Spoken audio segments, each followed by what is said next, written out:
নমস্কার।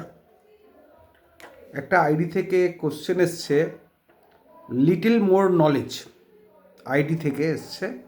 উচ্ছেদের মামলায় ভাড়াটে উচ্ছেদ নোটিশ পাওয়ার পর, স্টে পাওয়ার পর টেনেন্ট যদি অকুপেশন চার্জ জমা দেয়, তাহলে কতদিন এই চার্জ জমা দিতে পারবেন, কতদিন পরে উচ্ছেদ হবেন, সেটা যদি জানান ভালো হয়।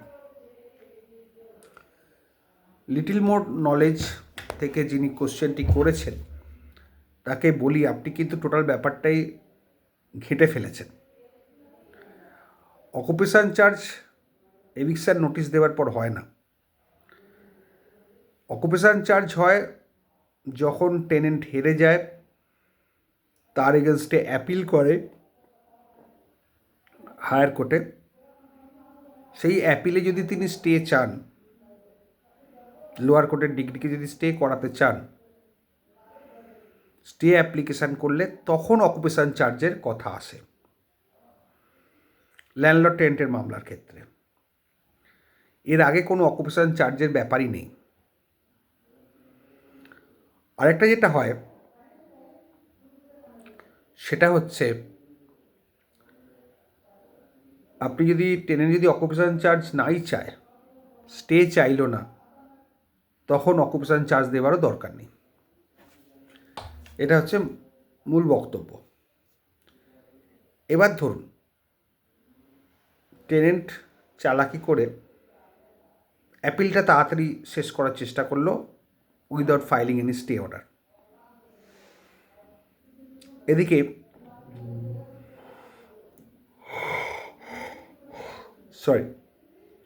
এদিকে প্লেন্টিফ তাড়াতাড়ি এক্সিকিউশন কেসটা শেষ করতে পারছেন না কোনো কারণে।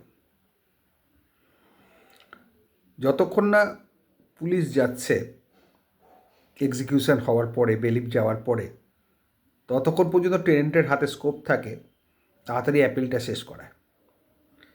এবার টেনেন্ট যদি সেই অ্যাপিলে জিতে যান, তাহলে অকুপেশন চার্জের ব্যাপারই নেই, ডিগ্রিটাই সেটাসাইড হয়ে যাবে। সুতরাং এখানে অকুপেশন চার্জ লাগবে না। অকুপেশন চার্জ সেইখানেই লাগবে যখন টেনেন্ট কোনো কিছু স্টে চাইবে অ্যাপিলে, ল্যান্ডলর্ড টেনেন্টের ক্ষেত্রে অকুপেশন চার্জের কোশ্চেনটা সেই সময় আসবে। আদারওয়াইজ কিন্তু অকুপেশন চার্জের কোনো দরকার নেই। অনেক সময়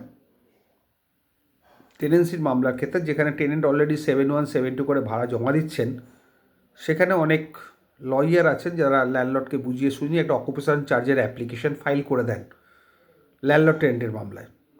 কোনো লাভ নেই, করাবেন না। মামলাটা অহেতুক ডিলে হবে, কারণ যে রেন্ট দেবে কোর্টে জমা দিচ্ছে ট্যান্টামাউন্ট টু অকুপেশন চার্জ বলুন বা যাই বলুন, তার বেশি তাকে দিতে হয় না, কোনো প্রভিশন নেই। একমাত্র অ্যাপিলের ক্ষেত্রে যদি স্টে চায় তখনই অকুপেশন চার্জ। আবার এবার যদি মামলাটা টাইটেল শ্যুট হয়, মানে ধরুন উচ্ছেদের মামলা ছাড়া, মানে প্রেমিসিস টেনেন্সি অ্যাক্টের মামলা ছাড়া যদি ট্রান্সফার প্রপার্টি অ্যাক্টের মামলা হয়, বা লিভার লাইসেন্সি এভিকশান হয়, বা এভিকশান অফ লেসি হয়, সেখানে কিন্তু অকুপেশন চার্জ আবার চাওয়া যেতে পারে ফার্স্ট কোর্টে, মানে ট্রায়াল কোর্টেই চাওয়া যেতে পারে, যে আমার প্রপার্টিতে বসেছে দীর্ঘদিন ধরে, কোনো রকম ভাড়া দিচ্ছে না, কোনো কিছু না কেউ, তাহলে যেহেতু অকুপাই করা আছে অকুপেশন চার্জ দেওয়া, সেটাকে বলে interim occupation charge. Interim occupation charge চাওয়া যেতে পারে, সেটা কোর্টের ডিসক্রিপশনের উপর নির্ভর করে, কোর্ট দিতেও পারে নাও দিতে পারে। কিছু জাজমেন্ট আছে কোর্ট ইন্টারিম অকুপেশন চার্জ মামলা চলাকালীন দিতে পারে, কিন্তু সেটা প্রেমিসেস টেনেন্টসির ক্ষেত্রে নয়, বারবার বলে যাচ্ছি, নয় লিভেল লাইসেন্সের ক্ষেত্রে অথবা লিজের ক্ষেত্রে। প্রেমিসেস টেনেন্সির ক্ষেত্রে হয় না, যেহেতু 7-1 7-2-তে অলরেডি কোর্টে ভাড়াটা জমা পড়ছে। এটা হলো ইন্টারিম অকুপেশন চার্জ। এবার